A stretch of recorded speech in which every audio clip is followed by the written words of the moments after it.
Shalom saudara-saudara yang dikasihi Tuhan Yesus Kristus.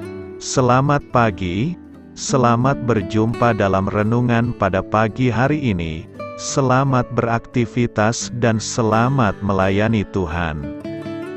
Kita bersyukur karena kemurahan Tuhan. Hari ini kita boleh bangun dengan kekuatan baru. Semua karena anugerah Tuhan. Saat ini sebelum kita mendengarkan renungan firman Tuhan, marilah sama-sama kita berdoa.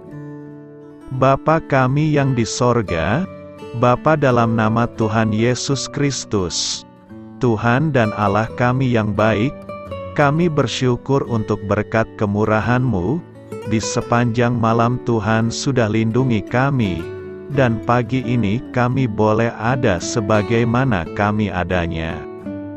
Semua karena berkat kemurahan Tuhan. Saat ini kami mau mendengarkan sabda firman-Mu. Jamah hati kami Tuhan, berikan pengertian yang baru, untuk kami memahami firman-Mu dan taat melakukan kehendak-Mu. Dalam nama Tuhan Yesus, kami berdoa. Haleluya. Amin. Sahabat suara kasih, ayat pembacaan Alkitab kita hari ini terambil dari Yakobus 5 ayat yang ke-13 sampai 15, lalu dilanjutkan dengan ayat yang ke-19 sampai 20. Kalau ada seorang di antara kamu yang menderita, baiklah ia berdoa. Kalau ada seorang yang bergembira, baiklah ia menyanyi. Kalau ada seorang di antara kamu yang sakit, baiklah ia memanggil para penatua jemaat, supaya mereka mendoakan dia, serta mengolesnya dengan minyak dalam nama Tuhan. Dan doa yang lahir dari iman, akan menyelamatkan orang sakit itu, dan Tuhan akan membangunkan dia, dan jika ia telah berbuat dosa, maka dosanya itu akan diampuni. Karena itu hendaklah kamu saling mengaku dosamu, dan saling mendoakan, supaya kamu sembuh. Doa orang yang benar, bila dengan yakin didoakan, sangat besar kuasanya. Saudara-saudaraku, jika ada di antara kamu yang menyimpang dari kebenaran, dan ada seorang yang membuat dia berbalik, ketahuilah, bahwa barang siapa membuat orang berdosa berbalik dari jalannya yang sesat, ia akan menyelamatkan jiwa orang itu dari maut, dan menutupi banyak dosa.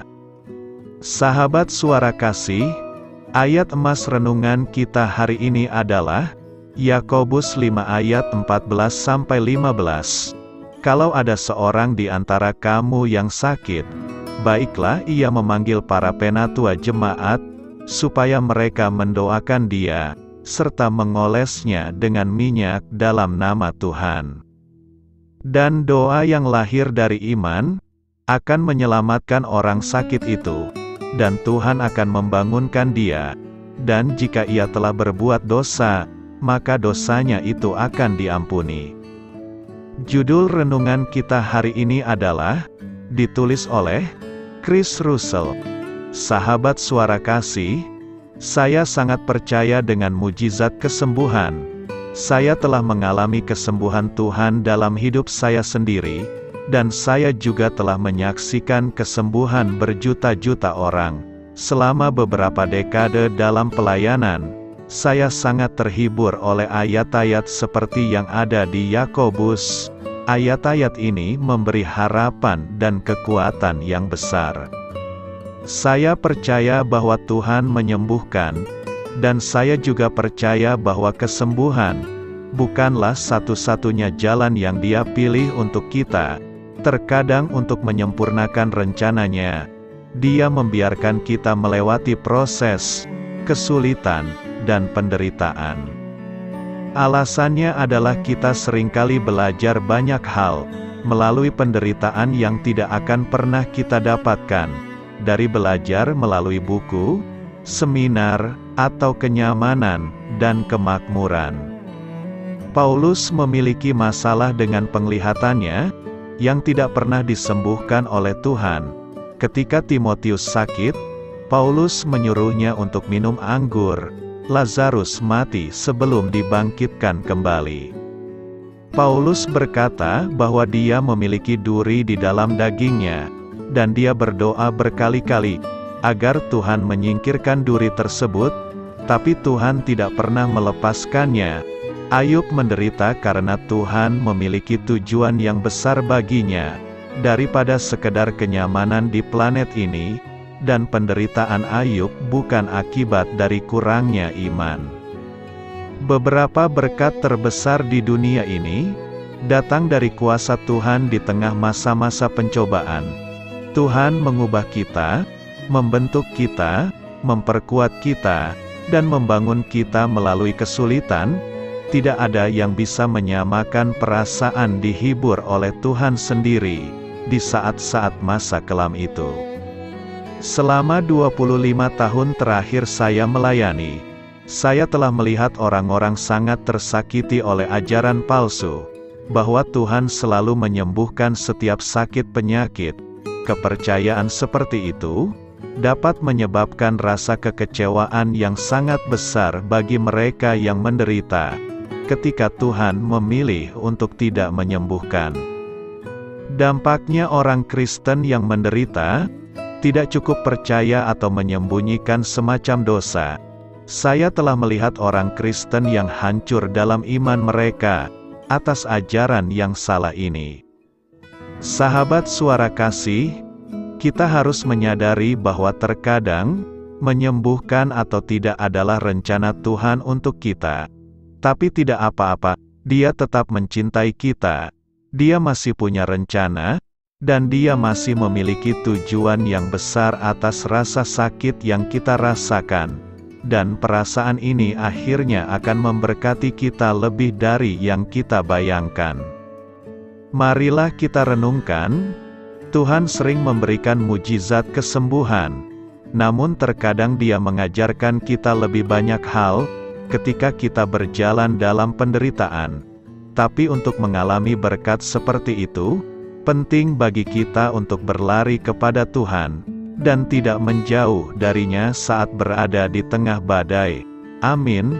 Tuhan Yesus memberkati.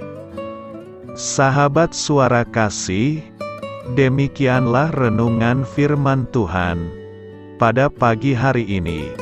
Semoga menjadi berkat bagi hidup kita, dan sebelum kita memulai segala aktivitas kita di pagi hari ini, marilah kita berdoa.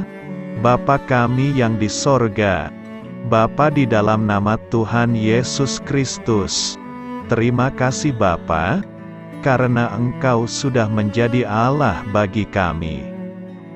Kami juga bersyukur Bapa, untuk pertolongan-Mu, penyertaan-Mu, dan atas berkat-Mu di dalam kehidupan kami.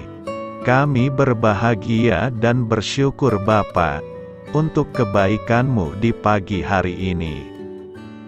Tak berkesudahan kasih setia-Mu, tak habis-habisnya rahmat-Mu, selalu baru setiap pagi, besar kesetiaan-Mu di dalam hidup kami. Terima kasih untuk firman-Mu. Pada pagi hari ini ya Bapa, kami mau belajar dan terus belajar tentang firman-Mu. Firman-Mu yang menguatkan dan meneguhkan iman percaya kami. Firman-Mu yang mengubahkan kehidupan kami.